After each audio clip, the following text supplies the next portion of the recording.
Mateo capítulo 1. Mateo es el primer libro del Nuevo Testamento. Usted agarra la Biblia y dice Nuevo Testamento, ahí empieza Mateo. Mateo, según la segunda generación de cristianos, la que sucedió a los apóstoles, a la generación de los apóstoles, fue el primer evangelio en ser escrito. Luego, muchos años después, se ha dicho que en realidad fue Marcos, que después vino Lucas, en tercer lugar Mateo, pero algo que siempre se dijo en la primera tradición cristiana es que el evangelio que en primer lugar se escribió fue Mateo, y esa es la razón por la cual Mateo se ubicó en el primer lugar. Mateo es uno de los dos apóstoles de Cristo que escribió un evangelio. El segundo apóstol en escribir un evangelio fue Juan. Juan escribió el último de los evangelios. Cuando Juan escribió su evangelio, ya se habían escrito los tres primeros, conocía ese material y Juan contó cosas diferentes, en su mayoría, a las que cuentan Mateo, Marcos y Lucas. Pero Mateo tenía una intención particular con su evangelio. La intención de Mateo era alcanzar a los judíos y particularmente dar un material a las comunidades cristianas de origen judío. La historia dice que acaso Mateo estuvo pensando en la comunidad judía de Antioquía, en lo que hoy viene a ser Siria.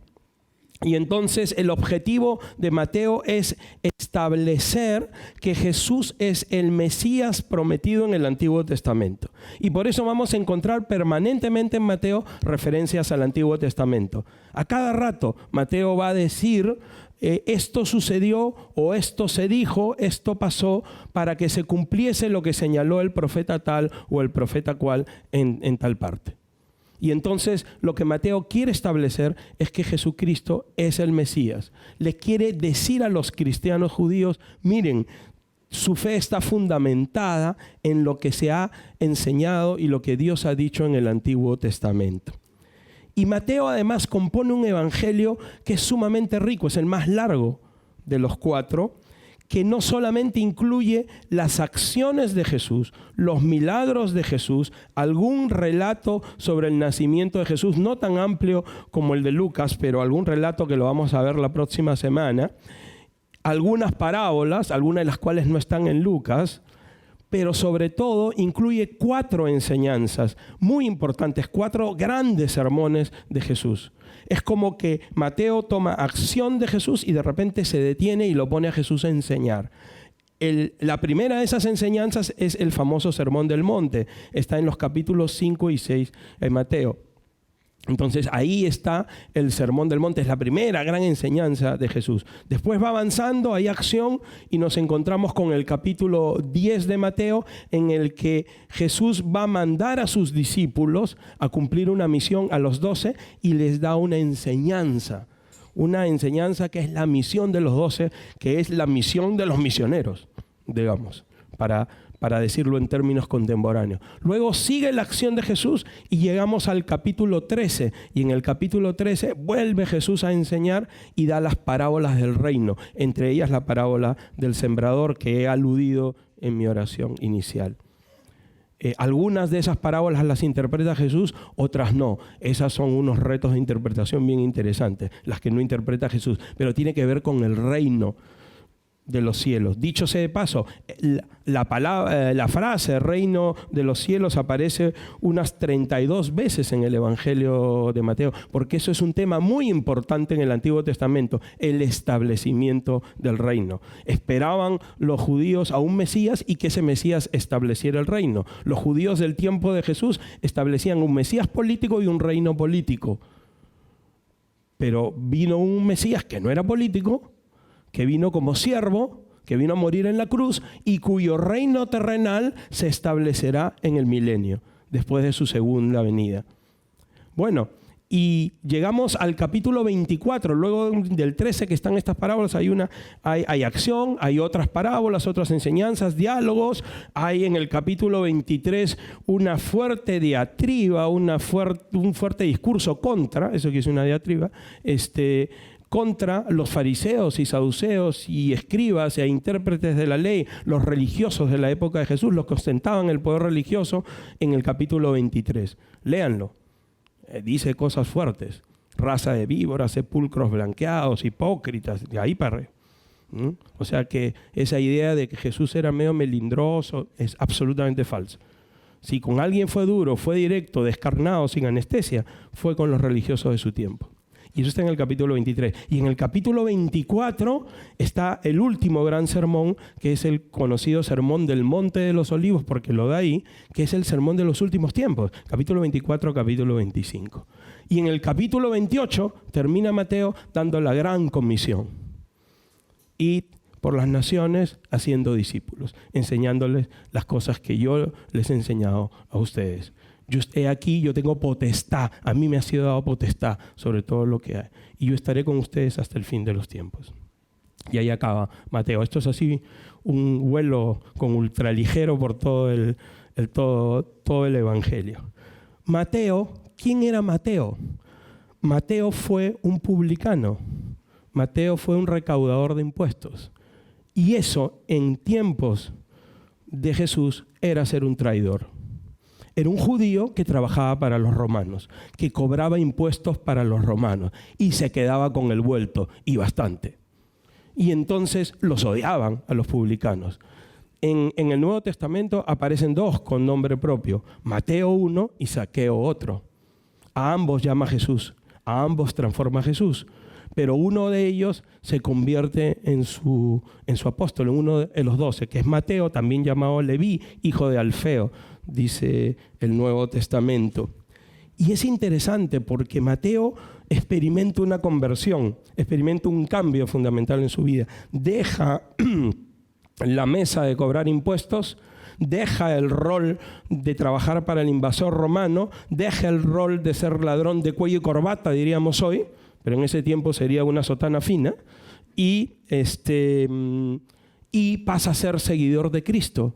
Jesús le dice, sígueme, y él deja todo y lo sigue. Pero luego, después de Pentecostés, después que el Señor ha resucitado, viene el Espíritu Santo, comienza la obra de los apóstoles, él tiene en su corazón algo muy especial. Él tiene un corazón para aquellos a quienes agredió, para aquellos a quienes robó. Esas cosas hace Dios. Dios nos saca a veces de donde estábamos, pero después transforma nuestro corazón y nos sentimos como deudores de aquellos a quienes hemos hecho daño. Y entonces Dios nos usa con ellos. Y por eso a mí me sorprende que humanamente yo diría, Mateo, anda para los gentiles, porque los judíos no te deben tener entre sus mejores amigos. Pero Mateo quiere cumplir una misión y la cumple entre los cristianos judíos. Esa transformación hace Dios en la vida de Mateo.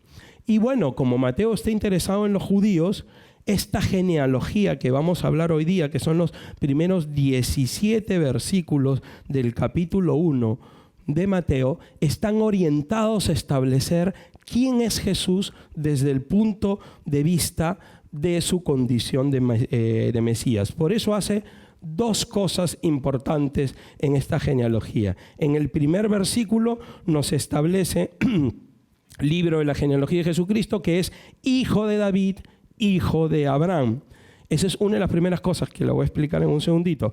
Y la segunda cuestión es que establece la genealogía a partir de la línea de José, el padre legal de Jesucristo. Por eso es que dice en el versículo 16 del capítulo 1, y Jacob engendró a José, marido de María, de la cual nació Jesús llamado el Cristo. Es decir, no dice que José es el padre biológico de Jesús, sino es el padre legal. Y desde el punto de vista de la paternidad legal, los derechos de la paternidad legal de José son dados a Jesús, y por tanto, en la medida en que José es descendiente de David, Jesús es descendiente de David también. Y por lo tanto puede ser, bajo esa perspectiva, obviamente el Evangelio va a demostrar por muchas más razones que lo es el Mesías, porque el Mesías debía ser hijo de David. Hijo de David quiere decir en la cultura judía descendiente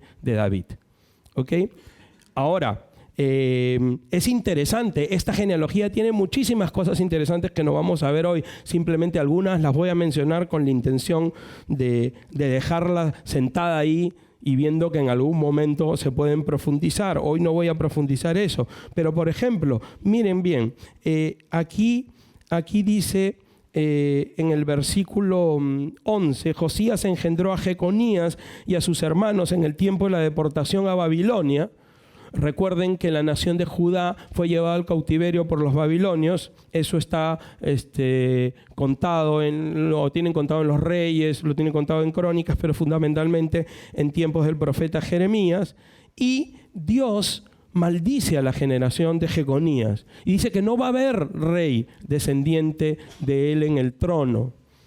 Y sin embargo, si Jesús fuera hijo de José, esa maldición le impediría ser heredero del reino de David. Pero por la genealogía de Lucas, que es hecha a través de María, ¿no es cierto?, nos enteramos que por el lado de María, Jesús es descendiente de David, pero no por Salomón, sino por Natán, el otro hijo.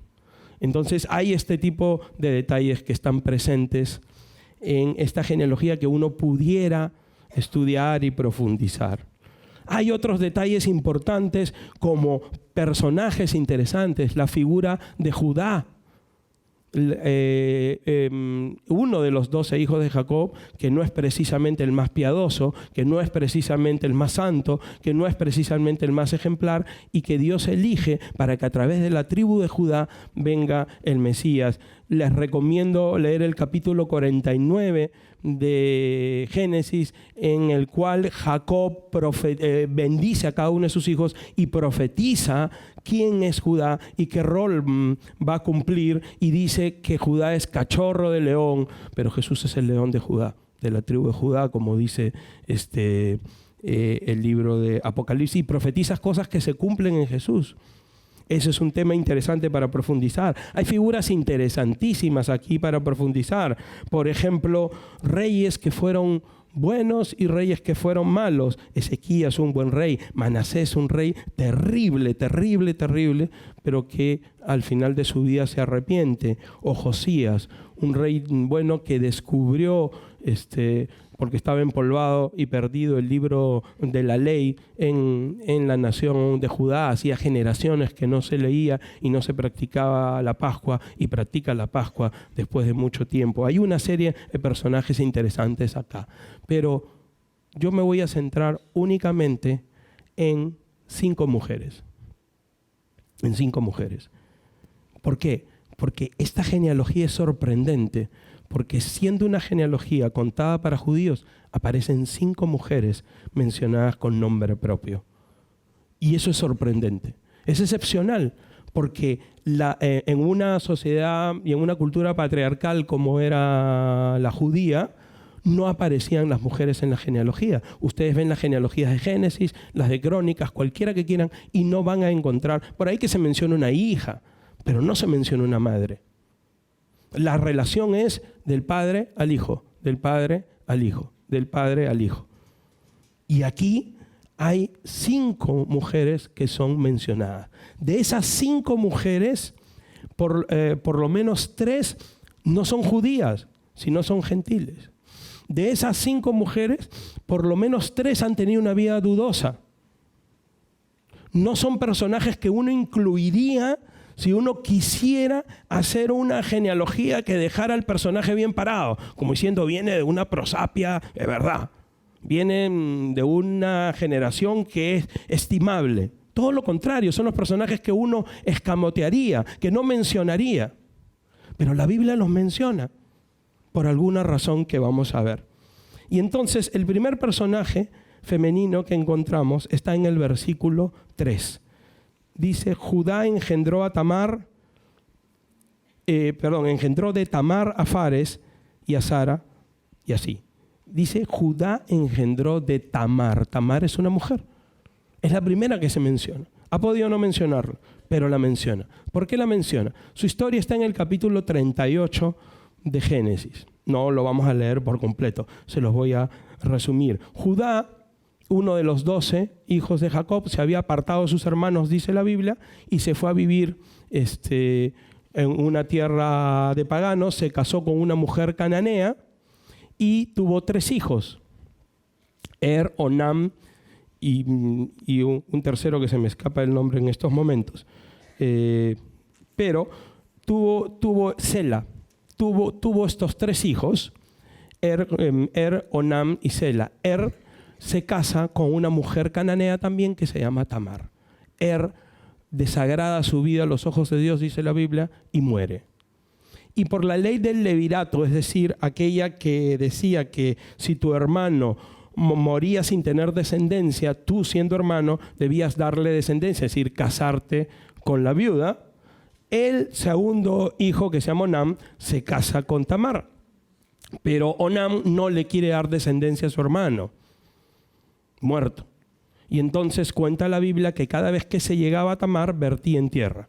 De ahí viene el término onanismo, si alguna vez lo han escuchado. Entonces, eso le desagrada a Dios y muere también Onam. Y el tercero es Sela. Sela es muchachito.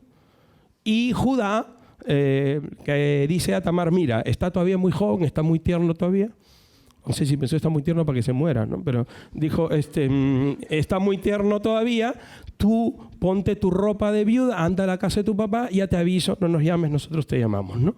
Entonces, y se fue, y pasaron los años, murió la esposa de Judá, quedó viudo Judá, y Tamar estaba tejiendo, ¿no? No pasaba nada. Y Sela seguía creciendo. Entonces se enteró Tamar de que Judá iba por su barrio, porque estaba un poco triste por la viudez, pero iba para entretenerse con los amigos, y entonces Tamar idea un plan que no le enaltece, pero idea un plan que termina haciendo que la generación de Judá continúe. ¿Ustedes se imaginan lo que significaba que Judá no hubiera tenido nietos? Significaba que se hubiera cortado la tribu de Judá y a la postre la línea a través de la cual iba a venir el Mesías. Entonces Tamar, ¿qué hace? Se viste, se quita la ropa de viuda y se viste prostituta. Miren, se viste prostituta, se para en una esquina, imagínense como hay una avenida por acá, ¿no? Entonces se para ahí en la esquina y Judá, que tampoco era un hombre así muy piadoso, muy casto, ¿no? La mira y tranza una manera de tener comercio sexual con esta persona que él creía que era una prostituta. Me imagino que tendría algún velo que no era precisamente de viudez, por lo cual no la reconoció. No había luz eléctrica tampoco. Entonces, en el negocio con Tamar, Tamar le dice, ¿qué me das? Le dice, bueno, te doy un poco de ganado. Le dice, sí, pero ¿dónde está? Bueno, está en mi casa, ya te lo mando. Bueno, pero ¿qué me dejas en prenda? Y le deja su sello, su cordón y su báculo, que es como dejarle la tarjeta de propiedad del carro, una cosa así, el DNI, ¿no es cierto? Ahí deja lo que era él, ¿no? Tienen relaciones sexuales, se va a su casa Judá, cumple con su promesa, el hombre era en materia de negocios era honesto, manda las cosas y la gente allá dice, acá no hay ninguna prostituta. No hay ninguna prostituta. Pasan los meses y se le comienza a notar la barriguita a Tamar. Y los amigos de Judá le dicen, oye, tu nuera está encinta. Y le dicen, tu nuera ha fornicado. Y Judá dice, quémenla. Quémenla, dice Judá, ¿no? Todavía no había escuchado eso de que el que esté libre de pecado tire la primera piedra, todavía no había pasado eso, ¿se dan cuenta? Entonces, y entonces lo que ocurre es que Tamar, en el momento que la van a llevar a quemar, dice, un ratito, del que son estas cosas es el padre de esta criatura. Y Judá dice, ella es más justa que yo. Y la Biblia dice que no la conoció nunca más. Nunca más. Y así se prolongó. Y así pudo nacer 2 criaturas, 2 gemelos, dice la Biblia, a través de las cuales continuó la línea que lleva a Jesús. Estos personajes estaban ahí. No eran personajes necesariamente justos. Eran personajes de carne y hueso, como somos nosotros, con sus más y sus menos. con sus claros y sus oscuros, y a veces más oscuros que claros. El siguiente personaje femenino que está acá aparece en el versículo 5. Salmón engendró de Rahab a Booz. Rahab es un personaje interesantísimo. Rahab es una ramera. No se hizo una ramera alguna vez. Ese era su oficio, el más antiguo. Era prostituta. Trabajaba en Jericó. Su historia está en el capítulo 2 del libro de Josué. ¿Qué está ocurriendo? El pueblo de Israel, ya habiendo abandonado los 40 años en el desierto, habiendo muerto Moisés, va a tomar la tierra prometida al mando de Josué, el sucesor de Moisés, y va a empezar por tomar Jericó, esa famosa ciudad que van a rodear durante 7 días, van a gritar, tocar las trompetas y los muros van a caer. Pero antes que eso suceda, Josué manda 2 espías subrepticiamente para que le cuenten cuál es la situación militar, política, etcétera, y le den un reporte. Pero parece que a los judíos se les notaba, los conocían y la gente se pasa la voz. Están aquí 2 espías y los quieren agarrar, los quieren capturar. Y ellos se esconden en la casa de Rahab, la ramera. Todo indica que esa no era una casa precisamente para estudiar la Biblia. Ella era ramera, ¿no es cierto? Entonces se esconden ahí. Y cuando se esconden ahí, Rahab los protege. Pero cuando los protege, Rahab, la ramera, experimenta algo muy singular. Si quieren pueden ir al capítulo 2 de Josué. Y dice en el versículo 8, antes que ellos se durmiesen, cuando ella ya los protegió y los puso, escóndanse aquí, tranquilo, y mañana que se van temprano, ella, que no tenía que hacer eso, de repente lo único que tenía es que cobrar plata, hacer un negocio y listo, que era lo suyo, hacer negocios.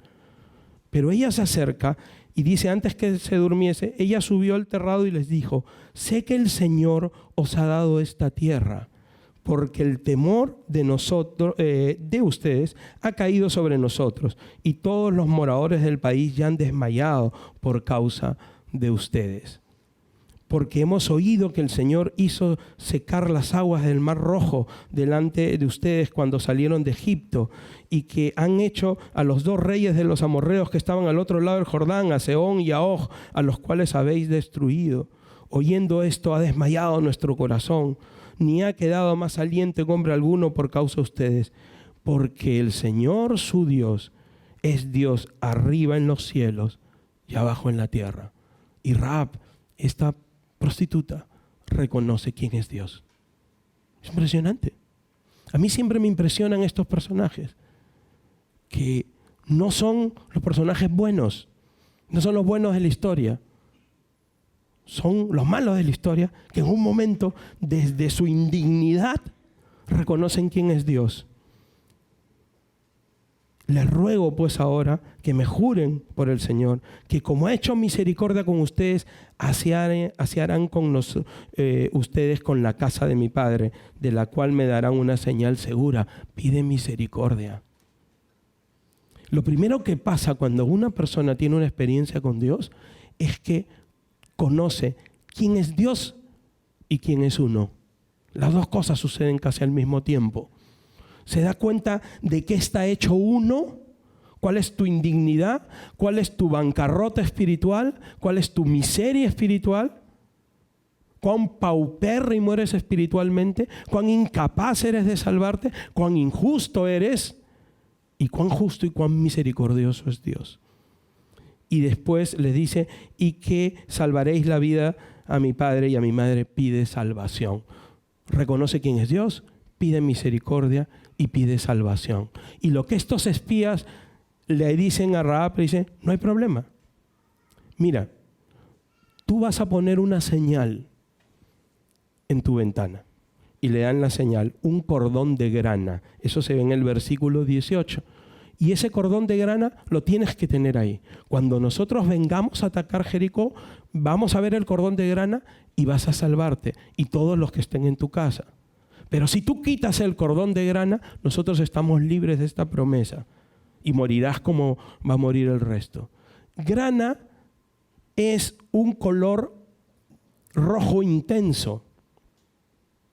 Es interesante porque esto es como un símbolo y una figura que mira a la cruz de Cristo y a la sangre que Él ha derramado en la cruz y que nos cubre y nos limpia de todo pecado. Es interesante que en la Biblia, en el Antiguo Testamento, hay varias marcas de color rojo que salvan a la gente. Por ejemplo, en Éxodo, en la 10ª plaga, la de la muerte de los primogénitos, tenían que celebrar la Pascua y pintar en el dintel de la puerta con la sangre del cordero. Y el ángel del Señor iba a pasar en la noche y aquella casa que estuviera pintada con el dintel rojo de la sangre del cordero, los primogénitos iban a quedar libres y no iba a pasar nada. Pero aquellas casas que no estuvieran pintadas con esa sangre, iban a morir los primogénitos de los humanos y de los animales. Y eso ocurrió. Todos los primogénitos de los egipcios, desde el faraón hasta el último de los mortales, murieron. Menos los de Israel. Esa es esa marca de sangre que salva. Y este cordón de grana es esa marca de sangre, de alguna manera, o que mira la sangre de Cristo en la cruz, que salva. La historia de Rahab es como un microevangelio dentro de la genealogía de Jesús. Otra historia que es un microevangelio dentro de la genealogía de Jesús es la del siguiente personaje femenino que encontramos en esta historia. Regresemos a Mateo 1 y vemos en el mismo versículo 5, en la parte B, hemos leído: Salmón engendró de Rahab a Booz, Booz engendró de Ruth a Obed. Y Ruth es un personaje interesante también. Ruth, según esta genealogía, llega a ser, para decirlo exactamente, porque enviuda y se casa por segunda vez con Booz, la nuera de Rahab. Aunque el momento que se casa con Booz, todo indica, por la edad que tenía Booz, que era ya muy mayor, que Rahab había fallecido. Y Ruth, a su vez, es la bisabuela del rey David. Ruth no está en un capítulo de la Biblia, está en un libro de la Biblia. Es un libro que está después de Jueces. La historia de Ruth sucede en el tiempo de los jueces, que es un tiempo muy oscuro espiritualmente hablando. La Biblia dice que en ese tiempo cada uno hacía lo que le venía en gana, lo que más o menos entendía que debía ser, y no era lo que la palabra de Dios decía. Es un tiempo de decadencia previo al momento en el que Israel le pide al último de los jueces, a Samuel, tener un rey.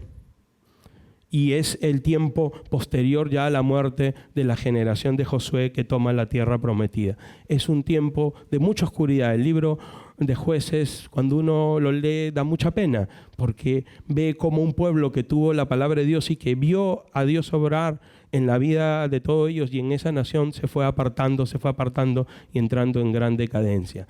En ese momento de decadencia hay un tiempo de hambruna en Israel, y una familia que vive en Belén, precisamente, en esa zona, está compuesta por una señora que se llama Noemí y su esposo Elimelec.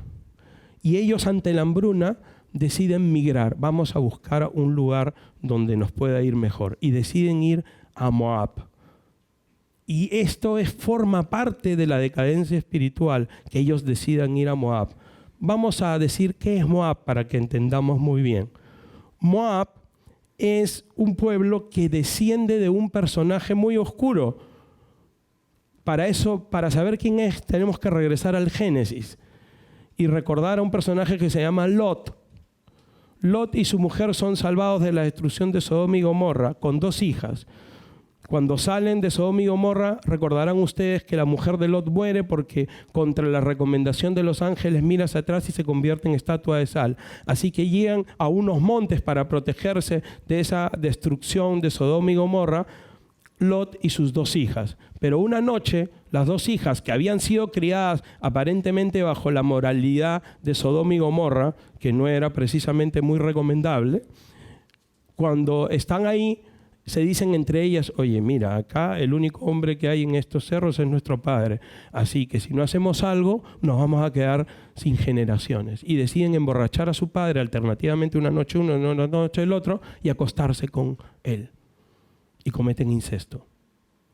Una vez más, la Biblia no es un libro como las hagiografías, como se llaman las biografías de los santos, entre comillas, que dicen que cuando eran chicos no pisaban ni a las hormigas ni eruptaban. Es falso, son seres de verdad. Esos son los seres que están ahí. Nos muestra cómo es el hombre tal cual, en todas sus miserias. La diferencia es que algunos se arrepienten y otros no. Pero todos son así, marcados por el pecado. Todos. Y estas dos señoritas tienen relaciones sexuales con su padre. Y uno de los hijitos se llama Moab. De ahí vienen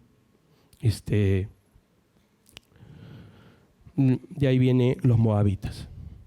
Es terrible. Los moabitas fueron personajes idólatras, tenían varios dioses.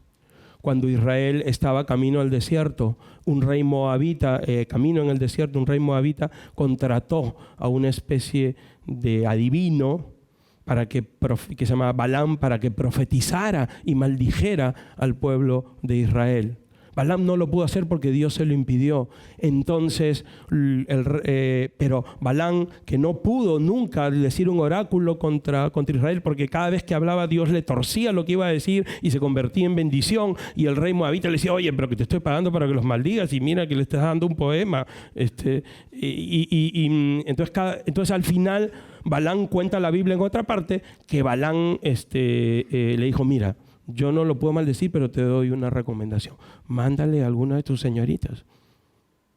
Enamóralos a estos jóvenes acá y se van a ir tras tus dioses. Y así fue.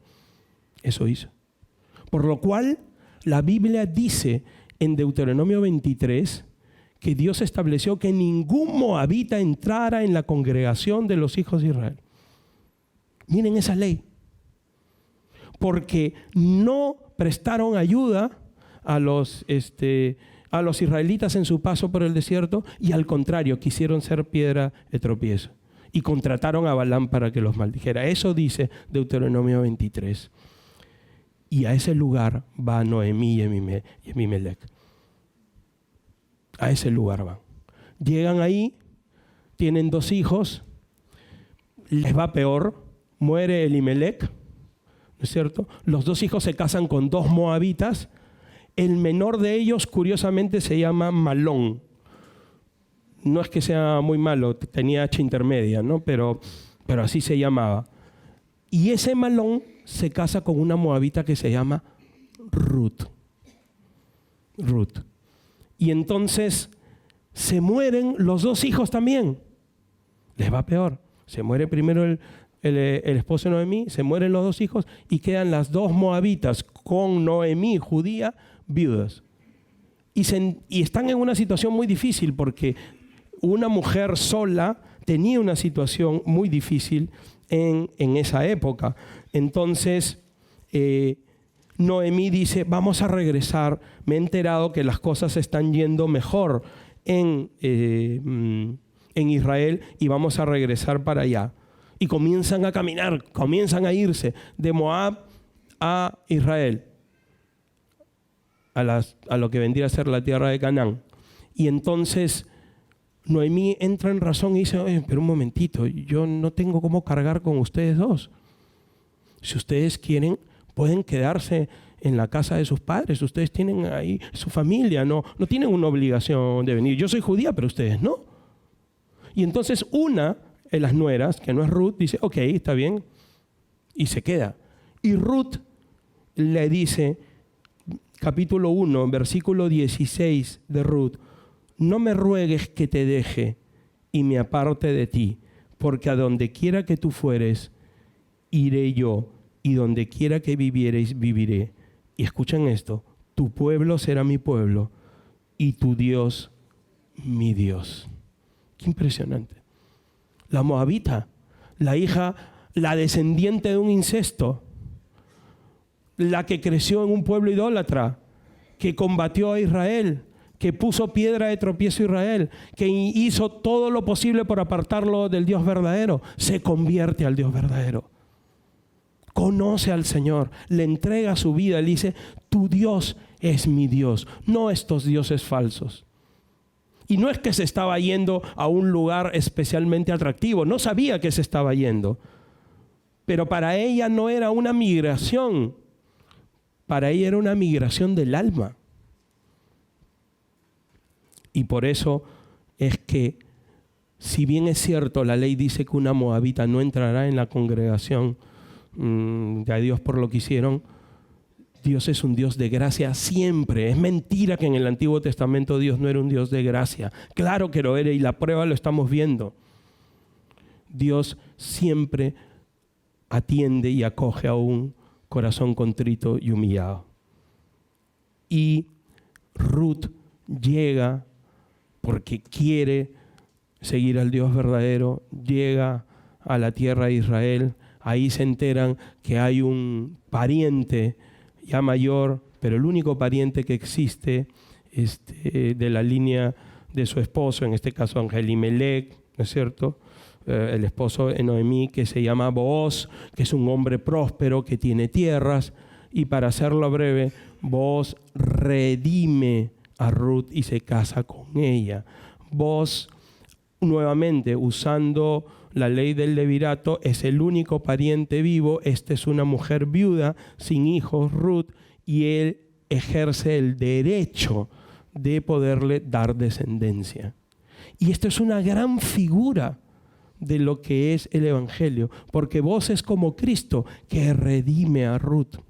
Es una figura, un tipo de Cristo que la libera de esa situación de dificultad y de suma hambruna en la que vivían, porque Ruth en el campo de Booz recogía las sobras de lo que cosechaban los trabajadores de Booz. No es que era secretaria ejecutiva de Booz. Era de las últimas. Y entonces vemos ahí también este microevangelio. Regresemos a Mateo, capítulo 1, y vamos a encontrar a la cuarta mujer en esta genealogía, que es la única que, curiosamente, no es presentada con nombre propio. Dice el versículo 6, Isaí engendró, que es el nieto de Ruth, engendró al rey David, ahí está el bisnieto, y el rey David engendró a Salomón, de la que fue mujer de Urías. Todos sabemos por la historia que esta es Betsabé, pero aquí no la menciona con nombre propio. ¿Y por qué no la menciona con nombre propio? Porque una vez más la Biblia no edulcora los pecados. Esto es producto de un adulterio. Y aquí lo que está reconociendo es que en realidad Betsabé era esposa de Urías cuando David tuvo relaciones sexuales con ella, cuando adulteró. La historia es así. La encuentran en 2 de Samuel, capítulo 11, 12, por ahí.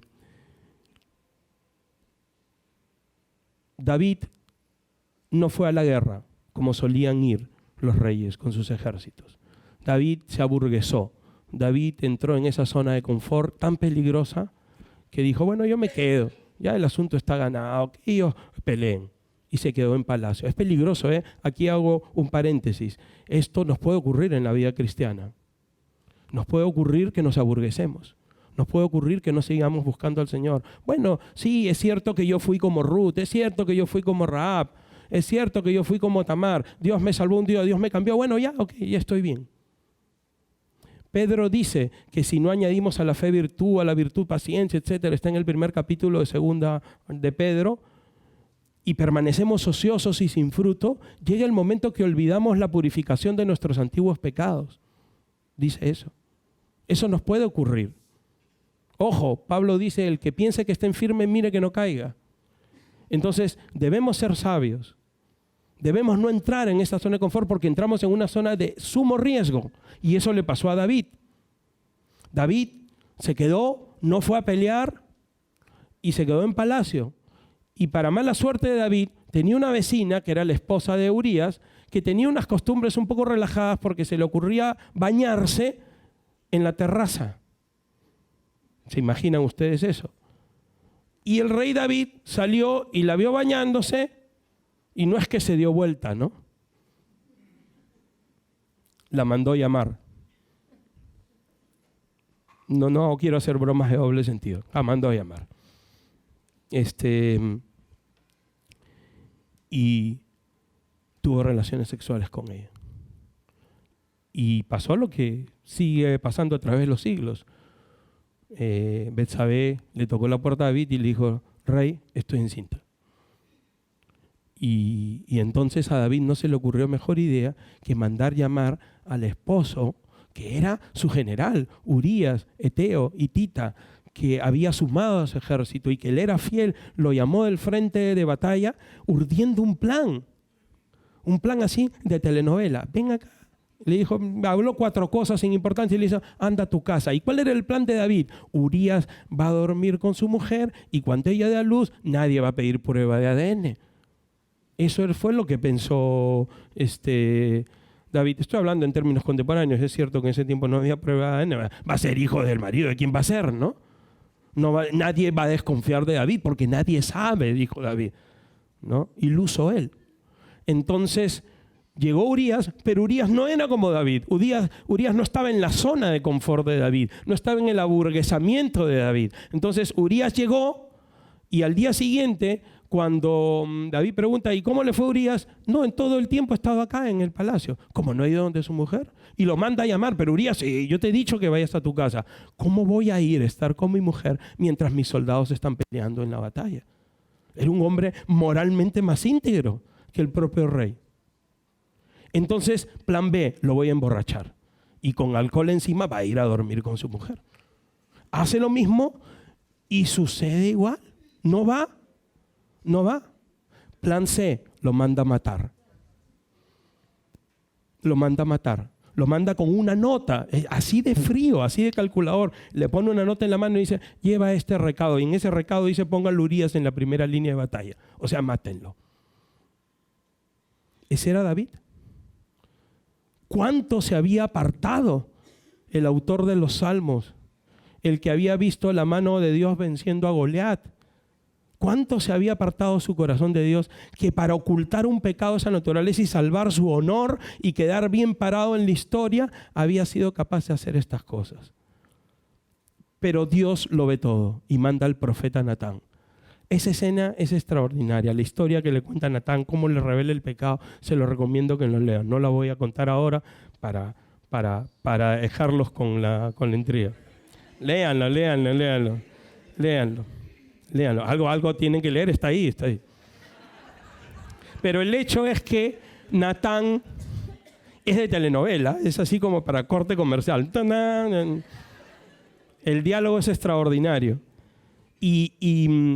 Y cuando David es descubierto en su pecado por Dios a través del profeta Natán, David se arrepiente. El Salmo 51 dice que la anotación que es el salmo que escribió David en el momento que pecó en el adulterio con Betsabé. Ahí él dice: en pecado me concibió mi madre. No quiere decir que su madre, que también cometió un pecado, un adulterio. Quiere decir que nació en pecado desde el momento que estaba de la concepción. Nació en pecado, el pecado era intrínseco en él. Y dice, y él se arrepiente y dice: cree en mí un espíritu recto, Señor. Al corazón contrito y humillado no lo desprecias tú. David no es el rey David que tiene un corazón para con Dios, como dice la escritura de él, porque es perfecto, porque jamás pecó, porque, gracias, ya estoy con mucha voz siciliana, ¿no? Gracias. Sino porque se arrepiente, porque se sabe pecador. Estos son los hombres de fe de la Biblia. Los hombres de fe de la Biblia no son los que caminan con 3 centímetros sobre el suelo, los que levitan. No, los hombres de fe de la Biblia son hombres pecadores que se arrepienten. Eso es un gran consuelo para nosotros, porque si los hombres de fe de la Biblia, los seguidores de Cristo, fueran perfectos, ninguno calificaríamos. Pero dado que los hombres de fe son aquellos que reconocen quién es Dios y cuán pecadores son ellos y se humillan ante Dios, es que tenemos esperanza. Y el rey David y esta historia de David y Betsabé nos da esperanza. Sin embargo, Dios no escamotea el pecado. Con Dios no se tranza y dice, bueno, ya la arreglé, ponme un poco de lustre en mi biografía, como se hace hoy día. Cuando una persona paga una biografía, por favor, esta parte no la pongas, esto elimínalo, métele un par de adjetivos más, mejórame, hazme una suerte de Photoshop biográfico, ¿no? No, no es así. Acá dice Salomón, de la que fue mujer de Urías, y nos recuerda lo que ocurrió precisamente para nuestra amonestación, precisamente para que lo tengamos en cuenta. Dios perdonó a David. El hijo que había engendrado ilícitamente con Betsabé murió. Dios le dijo, va a morir. Después que murió, formalizó la relación David con Betsabé y nació Salomón, que fue el hijo que continúa la línea. Pero Dios le dijo, el pecado que has cometido en privado va a acarrearte una serie de complicaciones en público. Y es cierto, David cometió muchos errores a nivel familiar y los pagó toditos. Tuvo una familia muy complicada. Uno de sus hijos, Absalón, complotó contra él y murió. Otro de sus hijos sintió deseo sexual por su media hermana y la violó. Los otros hermanos lo mataron. Esa es la familia de David. Es terrible. Tenía un corazón para con Dios, pero a veces Dios nos saca de esa vida, pero no siempre arregla todas las consecuencias de los problemas que nosotros hemos generado. No siempre. Hay que pedir a Dios misericordia cuando uno viene al Señor y uno cometió errores graves, ¿no es cierto? A veces ilicitudes. Decir, bueno, yo tengo que pagar los errores que yo cometí. Y en algún caso le tengo que decir al Señor, Señor, ten misericordia, si es posible que algo de esto mengue, ¿no? Con David no menguó nada en términos familiares.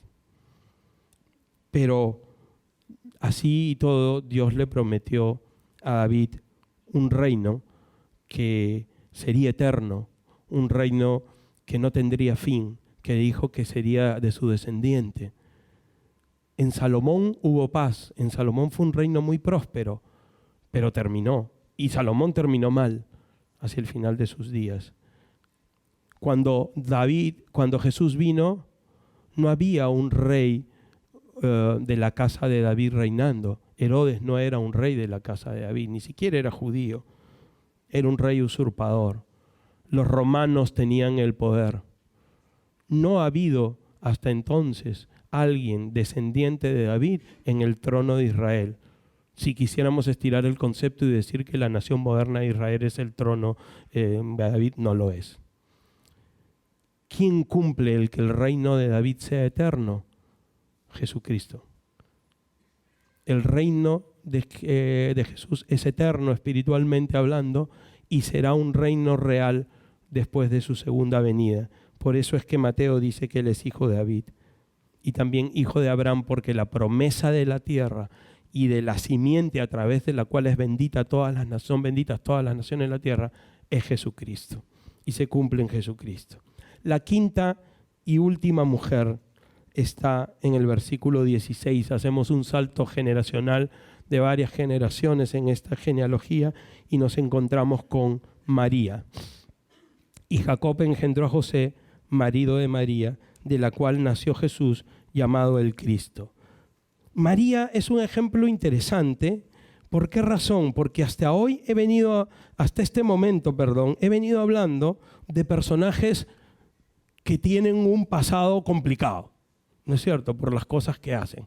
Entonces el mensaje es, la genealogía de Jesucristo incluye a gente pecadora, a gente que no hace las cosas bien, que uno no elegiría necesariamente para este casting de quienes están a la altura del Mesías que va a venir, porque el evangelio de Cristo es un evangelio de gracia que busca a los enfermos y a los injustos para sanarlos. Y este es el ejemplo. Pero entonces aparece María, que es una joven mujer piadosa, que no tiene nada moralmente recusable, todo lo contrario, tiene una vida ejemplar, porque las cosas que ella dice y la manera que responde al llamado de Dios da cuenta que es una mujer piadosa, que es una jovencita. Todo indica por la cultura judía que tendría quizá unos 14 años, una cosa así, porque normalmente, ya que se dice en los evangelios que estaba desposada, o sea, estaba comprometida con José, que estaba más o menos en esa tierna edad, porque en la cultura judía en ese tiempo era común que así fueran los desposamientos a esa edad de las mujeres. Pero esto nos hace ver que María es el ejemplo de que también las personas que no son recusables socialmente, que no son señalables moralmente en términos sociales, sino que tienen una vida que uno podría decir una vida ejemplar, también esas personas necesitan de Dios, también necesitan la acción de Dios. ¿Y por qué digo esto? Porque María, cuando acepta, como aceptó el anuncio del ángel Gabriel de que ella iba a recibir en su seno por medio del Espíritu Santo a quien iba a ser el Mesías, a Jesús, a quien iba a nacer, ella por supuesto acepta con lo que eso podría significar, sin saber cuál iba a ser la reacción de José y cómo Dios iba a actuar sobrenaturalmente en José para poder aceptarla y para no denunciarla, porque el que ella estuviera encinta durante el periodo de desposamiento era considerado un adulterio y una falta grave. Y ella, cuando dice sí por un acto de fe extraordinario y de obediencia extraordinaria, porque se estaba sometiendo a convertirse en un paria social. Y algo más, quizás estaba jugando la vida. Pero cuando ella ya está encinta y ya ha pasado esta crisis, digamos, este periodo complicado hasta que José, por revelación, acepta la situación y se casa con María, ella va a visitar a una pariente que se llama Elizabeth, que es la madre de Juan el Bautista. Y cuando la va a visitar y se encuentran, María tiene una reacción extraordinaria porque canta un salmo, ¿no es cierto? Dice una oración impresionante que es conocida por un nombre en latín que se llama Magnificat, el Magnificat, porque en la traducción latina de la Biblia las primeras palabras de mi alma engrandece al Señor es Magnificat, ¿no es cierto? Anoche justamente comentaba de que Johann Sebastian Bach tiene una extraordinaria pieza coral que se llama el Magnificat, que recomiendo para que de así anoche salgan de Hillsong 5 minutos, un poco más, ¿no? Y escuchen el Magnificat, que es para mí la mejor musicalización de esta oración de María, que está en Lucas capítulo 1, entre los versículos 46 y 55. No lo vamos a leer todo, solo voy a leer al inicio. Y dice, María dijo, engrandece mi alma al Señor, y mi espíritu se regocija en Dios mi Salvador. María reconoce contra lo que después ha ocurrido antibíblicamente con cierta tradición de más adelante de convertir a María en una persona sin pecado, que nació sin pecado, que subió en cuerpo y alma al cielo y que es una especie de paduana que se ha creado porque dice el Señor que Él es el camino, la verdad y la vida, pero le han creado un caminito antes del camino, ¿no es cierto? Entonces, al margen de esa idea totalmente antibíblica, María dice que Dios es su Salvador. Y alguien puede decir, no, pero dice, es la retórica religiosa, en realidad ella no necesitaba Salvador, pero lo dijo para quedar bien. No, porque dice en el versículo 48, ¿por qué dice que Dios es su Salvador? Porque ha mirado la bajeza de su sierva. Ella reconoce su situación de pecado. No porque haya sido prostituta, porque no lo fue. No porque haya engañado, porque no lo fue. No porque haya sido adúltera, porque no lo fue. Sino porque reconoce quién es como ser humano y reconoce quién es Dios. La encarnación de Jesús es un acto de humillación de Jesús, no un acto de exaltación de algunos de los seres humanos. Vemos en toda la genealogía que hay personas pecadoras.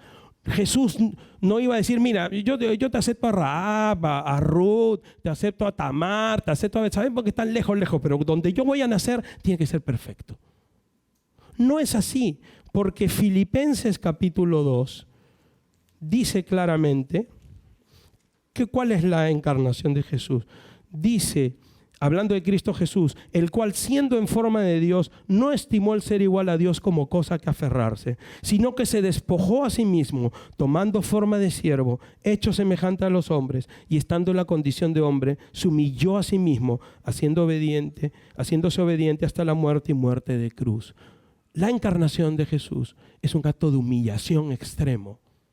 Por eso Jesús nace y camina entre hombres pecadores, pero Él nace sin pecado porque no nace de la simiente humana. No es hijo biológico de José. María es una mujer ejemplar porque acepta la obra de Dios en su vida. Y ella es bienaventurada, dice. Ella os reconoce, pues he aquí, ahora me dirán bienaventurada todas las generaciones. Sí, ella es bienaventurada porque Dios la bendijo de una manera especial. No quiere decir que Dios la bendijo de una manera especial. Eso no quiere decir que ella tiene la capacidad de bendecir a otros después de muerta. Eso no quiere decir la Biblia. Quiere decir que ella tuvo una bendición sumamente especial. Y esa bendición se dio por su obediencia. Y esa obediencia se dio porque reconoció quién era y quién era Dios. Pero el centro del Evangelio está en Cristo. María aparece 3 veces en el ministerio público de Jesús. En las bodas de Canaán, en una junto con sus hermanos mientras enseñaba Jesús, tratando de llamarlo, y Jesús dice que mi madre y mis hermanos son los que escuchan y cumplen mi palabra. Y la tercera vez que aparece es al pie de la cruz. La cuarta vez que aparece en la Biblia no es en un evangelio, sino es en Hechos, en el aposento alto, acompañando a todos los apóstoles y a los hermanos de Jesús, esperando la venida del Espíritu Santo. Pero hubo un momento en el que alguien, circunstancialmente, viendo a Jesús lo que enseñaba y viendo lo que hacía, quiso sacar el foco de Jesús y poner el foco en la mamá. Porque a veces pasa eso. Dice, ¿qué tipo de inteligente? ¿Quién será su mamá? ¿No? Entonces, esto pasó acá. Mientras él decía estas cosas, Lucas 11:27, una mujer de entre la multitud levantó la voz y le dijo, bienaventurado el vientre que te trajo y los senos que mamaste. Lo escuchó a Jesús y alabó a la mamá. Entonces, ¿Jesús qué dijo frente a eso? Él dijo, antes bienaventurados los que oyen la palabra de Dios y la guardan. Esto no es una crítica a María, esto es un elogio a María. Porque ella es bienaventurada porque oyó la palabra de Dios y la guardó, no por ser la mamá de Jesús. Lo dijo él mismo. Y entonces, si tú dices, yo no soy como Rahab, yo no me identifico en Rahab, yo no me identifico en Tamar, yo no me identifico con Betsabé, yo no me identifico con Ruth, yo no he hecho nada. Esto del evangelio es para gente con problemas, para gente que ha tenido una vida difícil. Y entonces ellos sí necesitan un poco de religión para cambiarlos, enderezar. Yo siempre estuve enderezado. Yo siempre estuve bien. Yo no he hecho nada. Pues fíjate en María, que comprendió la bajeza natural que ella tenía. Si no te identificas con Tamar, si no te identificas con Rahab, si no te identificas con Betsabé, identifícate con María. Esto es el crisol de la raza humana. En cualquiera de sus formas, Dios los llama. Y si quieres ser parte de la familia de Jesús, de la genealogía de Jesús, tienes que ser como alguno de ellos, en el sentido de que tienes que arrepentirte y decirle al Señor, tú eres Dios, yo tengo una bajeza interior, te necesito, quiero tu misericordia, haz una obra en mí. Esto le ocurrió al propio Mateo y con esto vamos a terminar. El propio Mateo era una persona, como ya dije, que nada de valor tenía. Era como de los cuellos blancos, pero de esa época.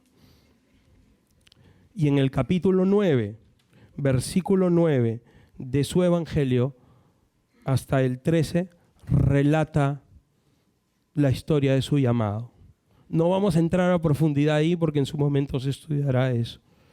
Solamente quiero mencionar que probablemente Mateo andaba por ahí viendo a Jesús, lo había seguido más o menos, había escuchado quizá, como las películas a veces muestran con acierto un poco a la distancia, ¿no es cierto? A películas también muestran, creo también con acierto, aunque la Biblia no nos señala así, que no estaba entre los personajes más simpáticos para Pedro, Juan y Santiago, que eran pescadores, ¿no es cierto? Y Mateo era cobrador de impuestos, así que no es que patas no eran, ¿no?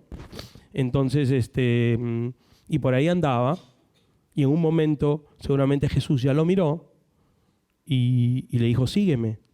Y entonces él dejó todo y lo siguió, y hace como una cena en su casa y va Jesús, pero van otros publicanos. O sea, Mateo, la gente que andaba con Mateo no eran a gente que iba a la sinagoga y estaba todo el día rezando. Esa no era la gente que andaba con Mateo. Era gente que nadie invitaría a su casa a la hora del almuerzo, ¿no? Entonces, esos estaban ahí. Y ahí va Jesús. Y entonces, al ver los fariseos, los religiosos, que Jesús está con Mateo y los amigos de Mateo, los otros publicanos, los otros pecadores, como le llamaban los religiosos en la época, critican a Jesús. Versículo 11, cuando vieron esto los fariseos, dijeron a los discípulos, ¿por qué come vuestro maestro con los publicanos y pecadores? Y al oír esto, Jesús les dijo, y esta es la idea final con la que quiero concluir, los sanos no tienen necesidad de médico, sino los enfermos. Id pues y aprended lo que significa, misericordia quiero y no sacrificio, porque no he venido a llamar a justos, sino a pecadores al arrepentimiento. Esto es el corazón del Evangelio y este es el corazón de la genealogía de Jesús. Por eso está aquí Tamar, por eso está Rahab, por eso está Ruth, por eso está Betsabé, porque esta es la genealogía de Jesús. Los pecadores a los que ellos llaman al arrepentimiento. Dice, los sanos no tienen necesidad de médico.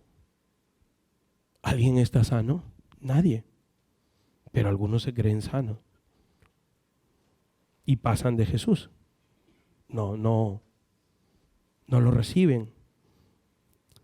Pero es bien interesante porque Él no solo ha venido a llamar. Acá, cuando uno se queda con este versículo, a llamar, y uno se imagina a Jesús caminando por la calle diciendo, llamo a los pecadores al arrepentimiento. Pero cuando uno lee todo el contexto, se da cuenta que Jesús no solo los llama en el sentido que toma una distancia así, como que dice, bueno, yo estoy acá, yo soy el justo, ustedes son los pecadores, el que quiere venga, el que no viene, bueno, vaya él, ¿no? Sino Jesús va hacia ellos, come con ellos, se sienta con ellos. En la cultura judía, comer con ellos era ser parte. Hoy día uno puede sentarse a comer con una persona, no sé si ustedes han comido en esos comedores, en una chamba donde hay un espacio y se sienta algo que me puedo sentar. Sí, claro, siéntate. Hoy día en nuestra cultura eso no significa nada. Pero en ese tiempo un judío no comía con un gentil, porque consideraba que de alguna manera se paganizaba al comer con él. Lo convalidaba. Estaba comunicando a todo el mundo, yo soy como él es como yo. Por eso es que escandalizaba eso. Porque Jesús entraba ahí. Y entonces, los que somos de Jesús tenemos que seguir a Jesús. No tenemos que tomar distancia de la gente. Eso no es lo que hacía Jesús. Tenemos que ser sabios. Yo no digo que el que haya tenido algún problema, por ejemplo, con el alcohol, vaya a un bar. Hay que ser sabio. ¿No es cierto? Pero no debemos sentir tirria a una persona que no es creyente. No, yo me siento mejor entre mis amigos cristianos. Con él no se puede hablar. No me va a entender. Esa no es la actitud de Jesús. La actitud de Jesús es la que fue allá. Mantuvo su pureza. No traicionó su mensaje. No traicionó su misión. Más bien influyó. ¿No es cierto? Es difícil, pero ese es el ejemplo de Jesús. Nosotros somos discípulos de Jesús. Somos enviados como Él fue enviado. No a nuestra manera, a su manera.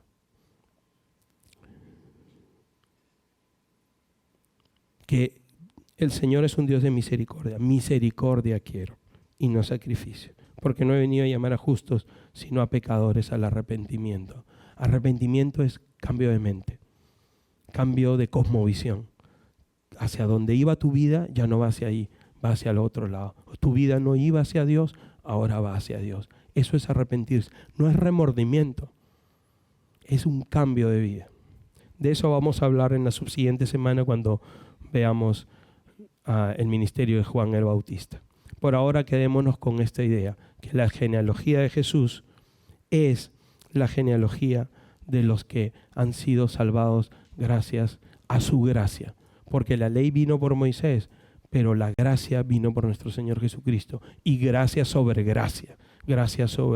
abundante. ¿No te sientes digno frente a Dios? Qué bueno, estás en la posición correcta. La buena noticia es que nadie es digno y el Señor llama a las personas que se sienten indignas. Precisamente, estás a un paso de estar cerca de Dios. Tú sientes, no he hecho nada malo. Recuerda a María. Piensa quién eres realmente frente a Dios. ¿Lo conoces a Dios? ¿Sigues a Cristo? ¿Caminas con Él? Él te llama a ti. Solo tienes que decirle, heme aquí, Señor. Te necesito. Necesito que cambies mi corazón. Necesito que cambies mi modo de pensar. Si tú sientes que te identificas con alguna de estas situaciones, quizás puedes hacer esta oración que yo voy a hacer en tu corazón, en tu mente. Es solamente un modelo de oración, de decirle al Señor, quiero que vengas a mi vida. No es un abracadabra. Si tú dices esto de corazón, el Señor va a venir a tu vida, te va a cambiar, te va a salvar. Él promete que es así. Él ha venido a este mundo no a condenar al mundo, sino a llamar a pecadores al arrepentimiento. Este no es el momento de la condenación. Ese momento vendrá. Pero no es ahora. Este es el momento del llamado del Señor a los pecadores al arrepentimiento. Vamos a orar. Mientras tanto, los músicos pueden venir. Señor,